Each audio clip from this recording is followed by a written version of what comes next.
Should you eat 3 big meals or many mini meals?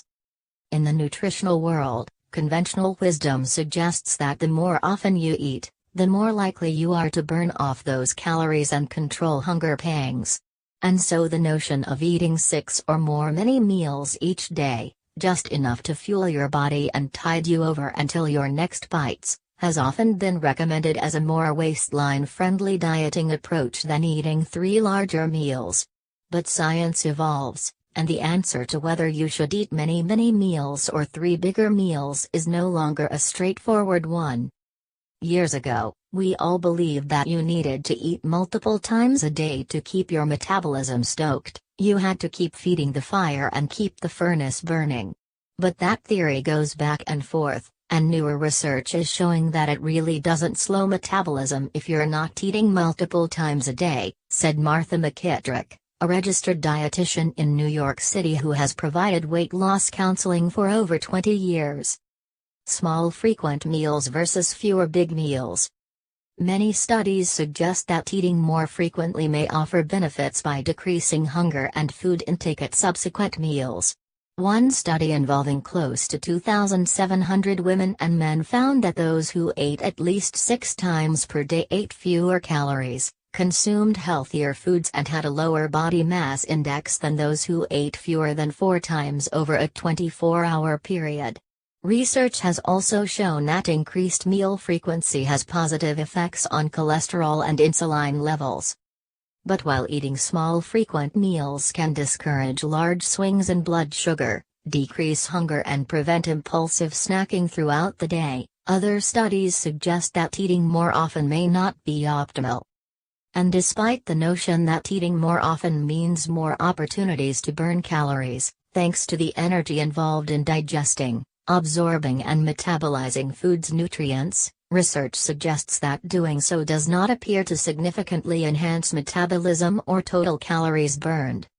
In the 80s, grazing was thought to be an optimal way of losing weight, but human studies did not support this at all, said David Levitsky, a professor of nutrition and psychology at Cornell University who has researched the topic of meal frequency and its effects on calorie intake.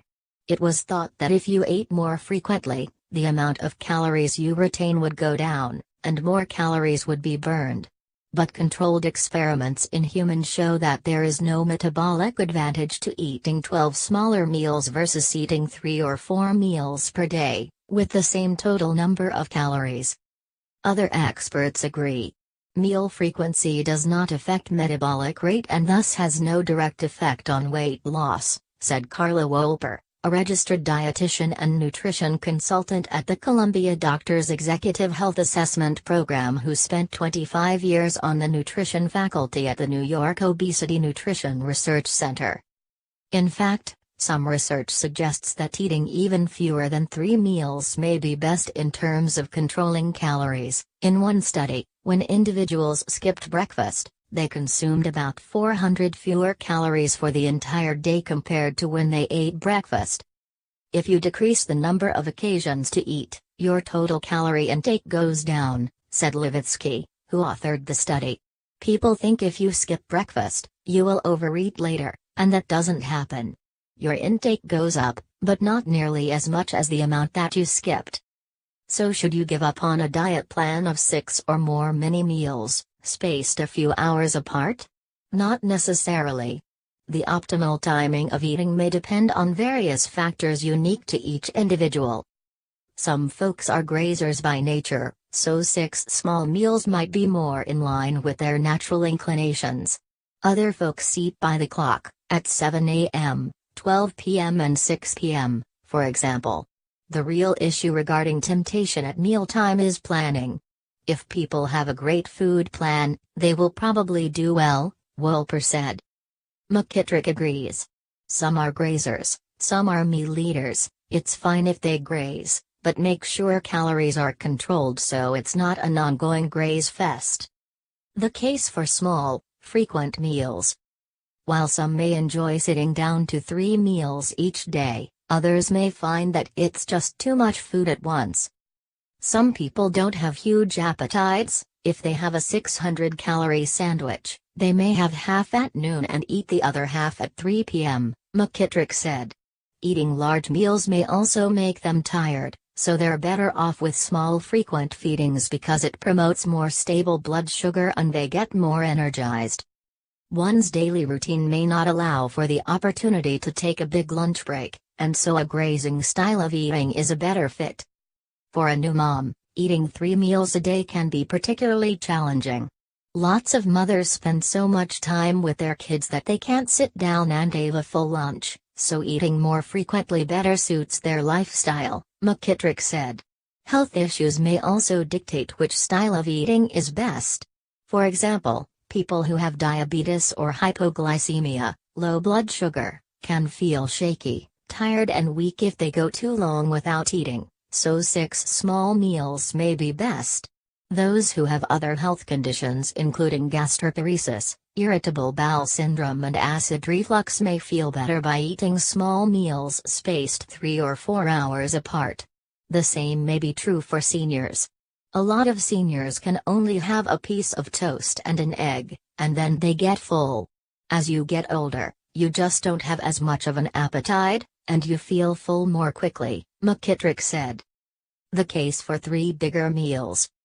Experts say that eating more frequently may be problematic for those who have trouble with portion control or something known as stimulus-bound eating, when the sight of a specific food prompts you to eat it, which can lead to weight gain. The bulk of the evidence suggests that humans are opportunistic eaters, and if we are given more chances to eat, the more we will eat, Levitsky said. If people did nothing other than eliminate snacks, their total calorie intake will go down. A 500-calorie smoothie, for example, will defeat the strategy's purpose. If you want to eat small frequent meals, take a look at your calories and really divide them up. If you're on 1,500-calorie diet, are you really having 5 300-calorie mini meals? McKittrick asked. An all-or-nothing person may be better off with 3 meals per day if a small snack quickly turns into a bigger one, as in the case of nuts. Nuts are super healthy, but some people can't stop once they start eating nuts, and that can be a problem, McKittrick said. The environment plays a role, too. If your office has a kitchen full of free snacks, it's a lot easier to go in and grab something like chips or cookies instead of planning your own healthy meals and bringing them in. Working from home, with constant access to the kitchen, can present similar challenges. And then there are others who just don't want to be bothered with making eating an all-day affair.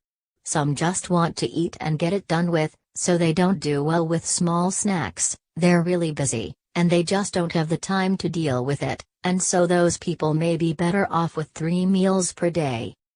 The bottom line is that either style of eating can offer health and weight loss benefits. But what matters most is what will work for you. Maybe, down the line, we'll be able to test people to determine which eating frequency is optimal, but in the meantime, it's probably best to go by how you feel, McKittrick said.